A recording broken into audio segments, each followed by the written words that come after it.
¿Qué tal? En este video vamos a revisar algunas técnicas de dinámica molecular. Va a ser solo una introducción, pero no quería dejar pasar esto.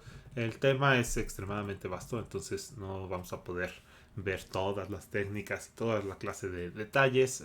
Mucho está dedicado a cómo hacer mediciones dentro de la dinámica molecular. Eso no lo vamos a ver porque les hacen falta todavía herramientas para hacer esa clase de mediciones este, que es sobre las propiedades de materiales y así de forma macroscópica.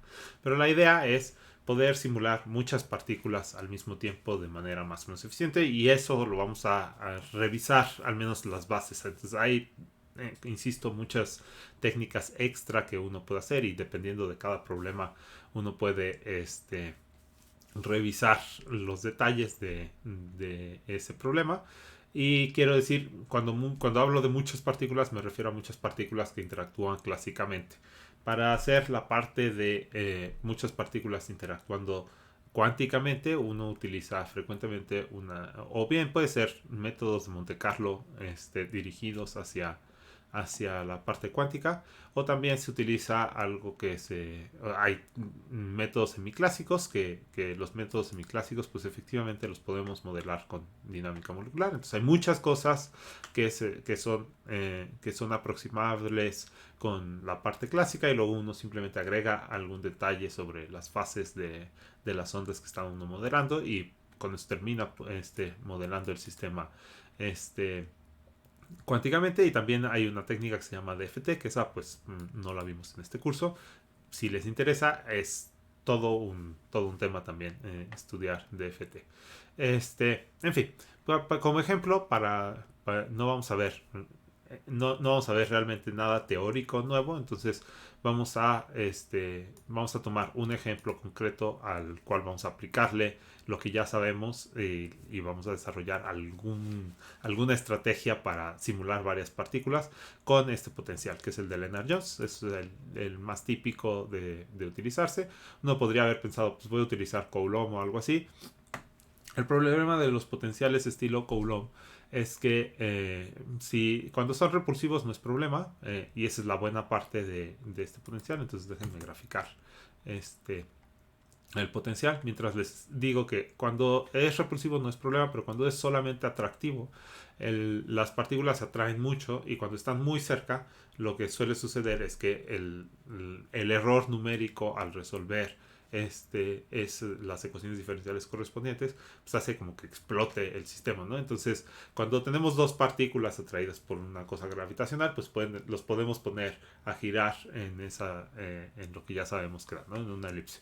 Pero si uno permite que se vayan a traer, entonces cuando uno pone muchas partículas, termina sucediendo eso en algún momento, que se atraigan mucho, y entonces el error numérico, cuando están muy cerca, pues hace que tenga de repente una fuerza increíble, entonces salen disparadas y cometen errores. Y si uno agrega, como se suele hacer cuando se trabaja con muchas partículas, condiciones periódicas a la frontera, pues eso hace que caigan entre ellas y termina habiendo errores, ¿no? Entonces es más o menos necesario una parte repulsiva, ¿no? Entonces aquí les muestro el potencial. El potencial tiene un pozo del potencial que es epsilon, está aquí. Y también un sigma, que es el diámetro de la partícula. Si se dan cuenta, a partir de sigma se dispara el potencial. Entonces hay dos versiones para trabajar con esto, y muchas veces llaman esferas suaves cuando ponen simplemente esta sigma, ¿no? Entonces aquí se vuelve cero y a partir de este punto lo vuelven cero. Y eso es típicamente una esfera suave.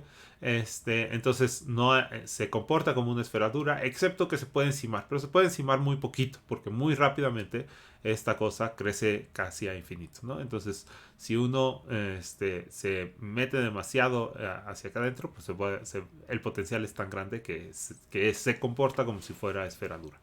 Este, pero también uno puede tomar la parte exterior, que es la parte atractiva, y eso es realmente como si fueran moléculas, ¿no? Entonces uno puede poner un fluido de esferas que son atraídas y repelidas en la cercanía. Que hay que tener mucho cuidado porque en esta parte atractiva puede hacer que se acelere tanto que entre dentro de este potencial muy rápidamente, ¿no? Entonces, si uno no elige un paso de integración suficientemente pequeño, puede acelerarse demasiado, entrar en esta zona y ser repelido con mucha fuerza y otra vez suceder lo que les decía, de que salga disparado y genere un error numérico. Entonces, como en realidad, pues lo que vamos a hacer es resolver una ecuación diferencial, pues vamos a incluir lo que ya hayamos hecho de ecuaciones diferenciales. Yo por aquí ya tenía una cosa que incluí simplemente todo lo de cálculo, todo lo de álgebra y todo lo de ecuaciones diferenciales para resolver. Entonces puse como último de ellos el Euler simpléctico, pero simplemente pegué lo que ya vieron en los demás videos. Entonces escribo mi fuerza, que es el gradiente. Podríamos haber calculado el gradiente directamente del potencial, ¿no? Entonces puse menos el gradiente de esta cosa. Entonces ahora la fuerza, voy a hacer una función que sea la fuerza entre tres partículas, ¿no? Entonces si tuviera 5 partículas, pues tendría que hacerlo entre 5 partículas. Creo que ustedes tuvieron que hacer eso como parte de alguna tarea. Entonces lo que hacen es hacer una función que incluya la fuerza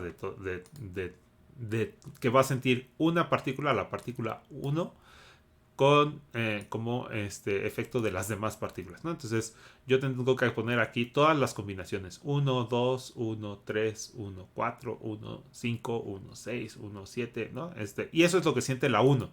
Y luego tendría que hacer la de la 2. Entonces, que simplemente es permutar estos elementos, ¿no? Entonces, si quisiera hacerlo, tendría que hacer todas las permutaciones. Entonces lo voy a hacer a mano, que eso es lo más fácil que uno puede hacer. Y entonces pues eso es justamente lo que escribo como si fuera a resolver el sistema de ecuaciones, ¿no? Hay 12 perdón, 6 sí, 12 ecuaciones, 6 que corresponden a las velocidades, que son simplemente la derivada de x y j. Entonces j es la componente de la partícula i. ¿Ok?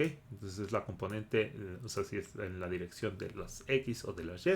Entonces aquí lo voy a hacer en el plano. Si fuera en el espacio, pues habría que multiplicar, agregar 6 ecuaciones más, serían 18 ecuaciones.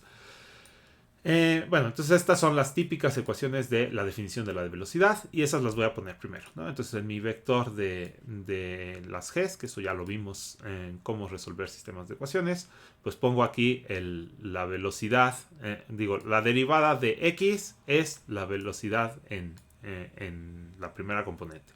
La derivada de la segunda componente de X1 va a ser la segunda velocidad, ¿no? Entonces yo puse aquí, estoy pensando que las velocidades son la componente 7, 8, 9, 10, 11 y 12, ¿no? De mis ecuaciones, ¿no? Entonces había ¿cuáles eran las variables? Las variables son las 6 velocidades y las 6 posiciones. Y ahora voy a hacer las derivadas de b con respecto del tiempo. Y eso pues es lo de los gradientes. Entonces pongo aquí los gradientes, que son simplemente estas fuerzas y con las diferentes. Entonces voy a poner la componente 1 y 2, que son mi velocidad de la partícula 1, la de la partícula 2 y la de la partícula 3, la componente 1. Y luego voy a hacer la componente 2 de eso mismo. Y luego voy a hacer permutando los índices, ¿no? Entonces pongo primero el de la partícula 2, luego el de la partícula 1 y luego el de la partícula 3. Como lo definí aquí, pues da lo mismo si yo pongo x2, x3 o x3, x2, ¿no? Entonces eso me da exactamente la misma ecuación porque es simplemente la suma de la misma función, ¿no? Entonces es simétrico, entonces me basta con que yo ponga a una de las permutaciones. Entonces ya hice una de las permutaciones ahí y ahora voy a hacer la última de las permutaciones necesarias, que sería intercambiar el x3 que sea o sea, la partícula 3 que sea el primer elemento y luego las otras dos, que no me importa en qué orden están. Entonces ya con eso tengo las 6 fuerzas, las 6 ecuaciones correspondientes a las fuerzas. Tengo una función que me calcula esas cosas, ¿no? Entonces ya tengo mi función completa de mi función vectorial, que incluye todas las derivadas de x y todas las derivadas de la velocidad, ¿no?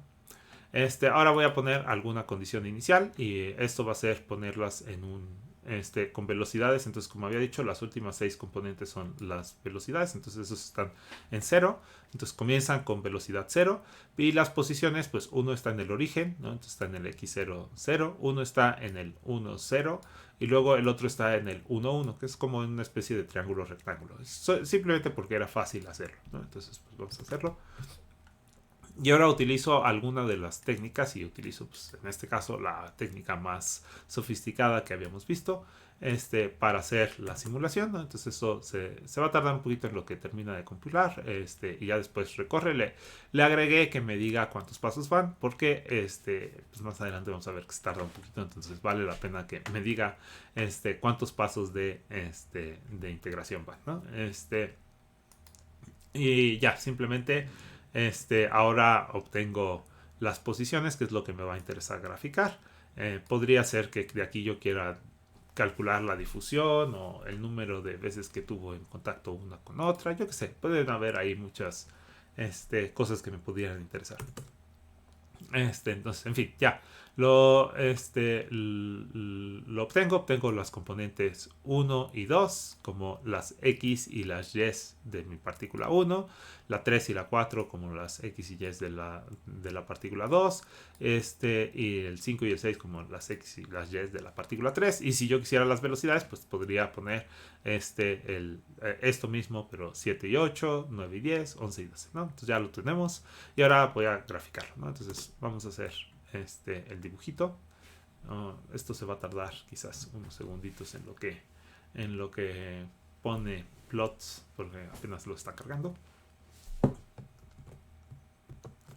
Ya comenzó a hacer su simulacioncita, ¿no? Entonces pues vemos que hace exactamente lo que esperaríamos que hiciera.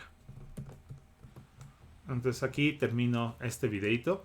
Sé que es muy sencillo y ustedes ya habían hecho cosas similares, pero necesitábamos, por si no tenían la práctica, por si no les había salido, entonces necesitábamos revisar cómo se hace a mano, digamos, las simulaciones entre partículas donde entonces ahora el único chiste es que el potencial no es externo, sino que el potencial depende de la posición de las mismas partículas, ¿no? Entonces necesita uno escribir, pues eso, una fuerza completa que entonces todo el secreto ahí estuvo en escribir esta ecuación de aquí, ¿no? Entonces, y acordarse siempre de derivar para obtener la fuerza adecuadamente. Que uno también lo puede hacer vía las ecuaciones de Lagrange, eso es como un super plus en el caso de dinámica molecular. Frecuentemente sirve hacerlo con las ecuaciones de Lagrange en vez de con las ecuaciones de Newton, y también de hecho es muy frecuente utilizarlo vía las ecuaciones de Hamilton, y ese es el más frecuente porque entonces uno puede poner la parte de voy a hacer una simulación donde lo que voy a estar variando es la energía de mi sistema, ¿no? Entonces pongo una energía y esa es la energía que quiero mantener, entonces voy a revisar qué es lo que sucede en el sistema y entonces lo voy como haciendo en diferentes voy a hacer mi simulación para diferentes energías y esas energías pues están relacionadas con la temperatura y demás, entonces lo que más conviene es utilizar las ecuaciones de Hamilton, pero sé que no todos las tienen súper frescas, entonces por ahora ponemos las de Newton. En el fondo es lo mismo, es escribir el sistema de ecuaciones, ¿no? En el caso de las de Hamilton pues se ocupan los momentos y las posiciones generalizadas. Y con eso pues, se obtiene un sistema de ecuaciones que se tiene que resolver, ¿no? Entonces, es de hecho muy parecido a esto que hicimos aquí. En fin, ya con esto terminamos el ejemplo y por supuesto está bien, pero cuando uno tiene que pasar a un sistema de 1.000.000 de partículas o de ni siquiera 1.000.000, con que pasemos a 10.000 partículas ya se vuelve problemático y escribir esta fuerza de aquí es muy latoso, ¿no? Escribir esta fuerza y también escribir esta G que se vuelve larguísima, ¿no? Entonces uno quiere hacer algo para automatizar esta parte, ¿no? Que uno no tenga que estar haciendo eso, ¿no? Entonces, si uno aquí en el texto que puse les decía, si no creen que eso es difícil, ¿no? Si, pues pasen a escribir los números del 1 al 1 millón, a ver cuánto tiempo se tarda. Entonces tomen una libreta y pónganse a escribir 1, 2, 3, 4, ¿no? Y ya seguramente se van a hartar rápidamente, o en una computadora se pueden escribir en el Notepad o en un documento Google Docs o Word o lo que quieran, se puede escribir 1, 2, 3, 4, así hasta llegar al millón. Pues no lo van a hacer porque se va a tardar bastante tiempo, ¿no? Quizás 1 año, 2 años en terminar de hacer esto. Lo que sí valdría la pena es que calcularan cuánto tiempo se tarda en hacer eso, ¿no? En escribir 1, 2, 3, así háganlo hasta 30 y vean cuánto tiempo se tardan y luego estimen cuánto tiempo se tardarían en hacer eso hasta 1 millón, ¿no? Entonces no es una parte computacional, sino hacerlo a mano. ¿Y por qué no lo quieren hacer a mano?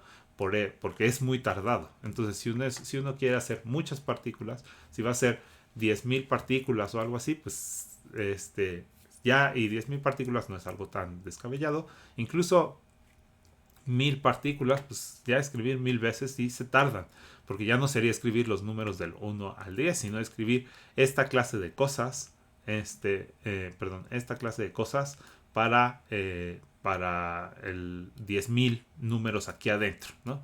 Que además va a ocuparles un montón de espacio y va a ser ilegible, y las correcciones que tienen que hacer son gigantes. Pues supongamos que lo hacen bien todo el tiempo. Se van a tardar ahí un buen rato en escribir los 10.000 elementos aquí adentro y luego en escribir las 10.000 o las 10.000 menos un sumas de funciones aquí adentro y luego en escribir las 10.000 por 2 veces, ¿no? Entonces incluso copiar, pegar, cambiar, ¿cuánto tiempo se tarda, ¿no? Entonces para hacerlo para 10.000 ya es tardadísimo, ¿no? Entonces pues, uno quiere hacerlo de una forma al menos más o menos automática eso.